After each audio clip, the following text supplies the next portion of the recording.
29 പേരുടെ മരണത്തിനും 50-ലേറെ പേർക്ക് ഇപ്പോൾ നിലവിൽ വരുന്ന മറ്റൊരു വാർത്ത എന്ന് പറയുന്ന 50-ലേറെ പേരുടെ കുട്ടികളടക്കമുള്ള 50-ലേറെ പേരുടെ നില ഗുരുതരമാണെന്നാണ് നമുക്കറിയാൻ കഴിയുന്നത്. യുദ്ധകാലാടിസ്ഥാനത്തിൽ ആവശ്യമായ സഹായങ്ങൾ നൽകാനൊക്കെ സർക്കാരിൻ്റെ ഭാഗത്തു നിന്നുള്ള നിർദ്ദേശങ്ങൾ നൽകിയിട്ടുണ്ട് എന്ന് MK സ്റ്റാലിൻ പറയുന്നു. ഇപ്പോൾ അദ്ദേഹം ഞാൻ ഒരു നിമിഷം അസ്മൽ ഇടപെടുകയാണ്.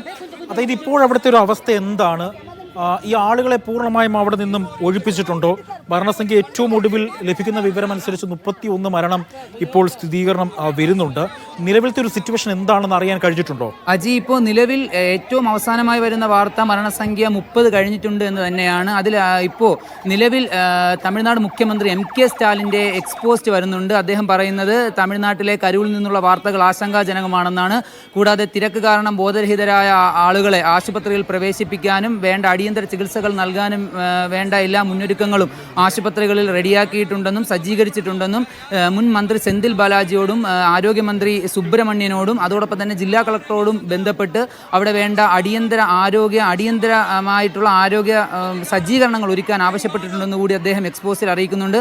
അതുകൂടാതെ യുദ്ധകാല അടിസ്ഥാനത്തിൽ ആവശ്യമായ സഹായം നൽകാൻ അടുത്തുള്ള ട്രിച്ചി ജില്ലയിൽ നിന്നുള്ള മന്ത്രി അംബിൽ മഹേഷിനോട് നിർദ്ദേശിച്ചിട്ടുള്ള കാര്യം കൂടി അദ്ദേഹം എക്സ്പോസിൽ പരാമർശിക്കുന്നു. സ്ഥിതിഗതികൾ എത്രയും വേഗം പരിഹരിക്കുന്നതിനുള്ള നടപടികൾ സ്വീകരിക്കാൻ അദ്ദേഹം ADGPയോടും സംസ്ഥാന പോലീസ് മേധാവിയോടും ഒക്കെ നിർദ്ദേശിച്ചിട്ടുണ്ടെന്നും ഡോക്ടർമാരോടും പോലീസുമാരുമായോടും സഹകരിക്കാൻ പൊതുജനങ്ങളോടും അദ്ദേഹം നിർദ്ദേശിച്ചിട്ടുണ്ട്, അഭ്യർത്ഥിക്കുക കൂടി ചെയ്യുകയാണ് അദ്ദേഹത്തിൻ്റെ എക്സ്പോസിൽ.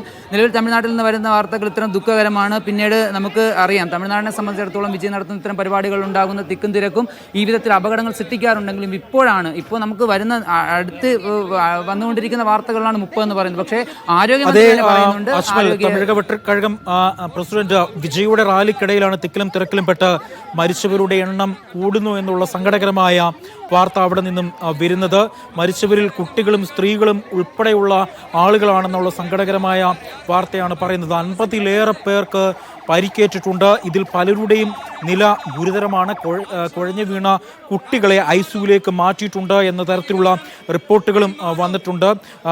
സെന്തിൽ ബാലാജി അടക്കം ഈ ആശുപത്രിയിലേക്ക്, കരൂരിലേക്ക് എത്തിയിട്ടുണ്ട് എന്നതടക്കമുള്ള വിവരങ്ങളാണ് ഇപ്പോൾ നമുക്ക് ലഭിക്കുന്നത്. ആരോഗ്യമന്ത്രിയും വിദ്യാഭ്യാസ മന്ത്രിയും ക്രമസമാധാന ചുമതലയുള്ള ADGPയും കരൂരിൽ എത്തിയിട്ടുണ്ട് എന്ന തരത്തിലുള്ള റിപ്പോർട്ടുകളും വരുന്നുണ്ട്.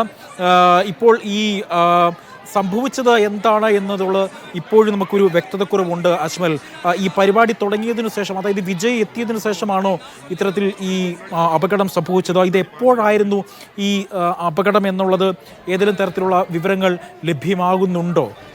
അജി, നമുക്ക് അറിയാം, തമിഴ്നാട്ടിൽ ഇപ്പോൾ കുറച്ച് ദിവസങ്ങൾക്ക് മുമ്പാണ് വിജയ് തമിഴ്നാട്ടിലെമ്പാടും തൻ്റെ തെരഞ്ഞെടുപ്പ് പ്രചാരണത്തിൻ്റെ ഭാഗമായി തമിഴ്നാട് മുഴുവനുമായി യാത്ര ചെയ്യുന്ന വിധത്തിലുള്ള സംസ്ഥാന പര്യടനം പ്രഖ്യാപിച്ചിരുന്നത്. അതിൻ്റെ ഭാഗമായാണ് അദ്ദേഹം ഇന്ന് ഈ ഒരു സമ്മേളനം സംഘടിപ്പിച്ചതും. ഇന്ന് അദ്ദേഹം 2 ജില്ലകളിലായി സമ്മേളനം സംഘടിപ്പിക്കാനാണ് തീരുമാനിച്ചിരുന്നത്.